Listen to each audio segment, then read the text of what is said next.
ఒక ఊరిలో రాజు, లత అనే భార్యాభర్తలు ఉండేవారు. రాజు చాలా గరుగురులాడే మనిషి.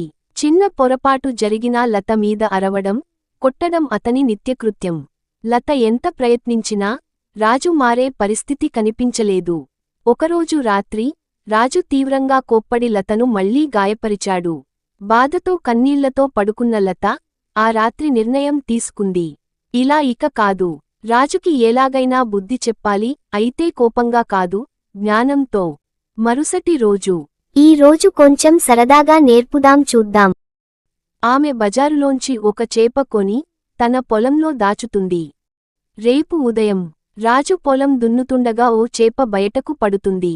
అబ్బా, మన పొలంలో చేప దొరికిందే, ఇది దేవుడిచ్చిన దీవెన. అవునా, నిజంగా అదృష్టమే. ఈరోజు చేపల కూర వేసేయి, ఘుమఘుమలాడాలి. సరే, సాయంత్రానికి రండి. సాయంత్రం అవుతుంది, కాని ఇంట్లో చేపల వాసనే లేదు. లత, చేపల కూర ఎక్కడా? ఏం చేపల కూర? నిన్న పొలంలో దొరికిన చేప. నేను చెప్పానుగా వండమని. నీకేమన్నా పిచ్చి పట్టిందా? మన పొలాల్లో చేపలు ఉంటాయా? రాజుకు కోపం వచ్చి లతను తిట్టడం, కొట్టడం మొదలుపెడతాడు. లత పెద్దగా అరవడం మొదలుపెడుతుంది. చుట్టూ ఉన్న పొరుగువారు వస్తారు. ఏం జరిగింది రాజూ? మన పొలంలో చేప దొరికింది. లత వండలేదు. అడిగితే ఇప్పుడు అంటుంది, ఎక్కడ చేప? మా పొలాల్లో చేపలు వస్తాయా? నీకు తప్పులైనట్లు ఉంది. ఊరివాళ్లు చూసి నవ్వుకుంటారు. రాజూ, నీకు పిచ్చి పట్టినట్టుంది. పొలాల్లో చేపలు పుడతాయా? రాజు కొంచెం అయోమయంగా తల నెరవేయడమే కాని కోపం ఇంకా తగ్గదు. కొద్ది క్షణాలలో లత చేతిలో చేపల కూరతో వస్తుంది. అయ్యో, ఈ కూర ఎక్కడి నుండి వచ్చింది?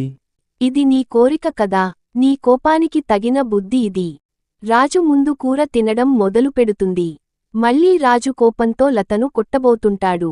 అప్పుడు మళ్లీ ఊరివాళ్లు వచ్చి, ఇంకా కొడతావా? ఇప్పుడు ఐదుకు శిక్ష వేయాలి. రాజును బంధిస్తారు. ఆ తర్వాత, నిన్ను ప్రేమించాను, కాని నీవు నన్ను ఎప్పుడూ బాధ పెట్టావు. ఇప్పుడు చెప్పు రాజూ, నీకు బుద్ధి వచ్చింది కదా? రాజు మౌనంగా తల వంచుతాడు. ఈ కథ సందేశం: ప్రేమతోనే కాదు, తెలివితో కూడిన ఓర్పుతో కూడా చెడ్డవాళ్లను మార్చొచ్చు. మాటకి, మర్మానికి తేడా తెలుసుకున్నవారే నిజమైన బలవంతులు.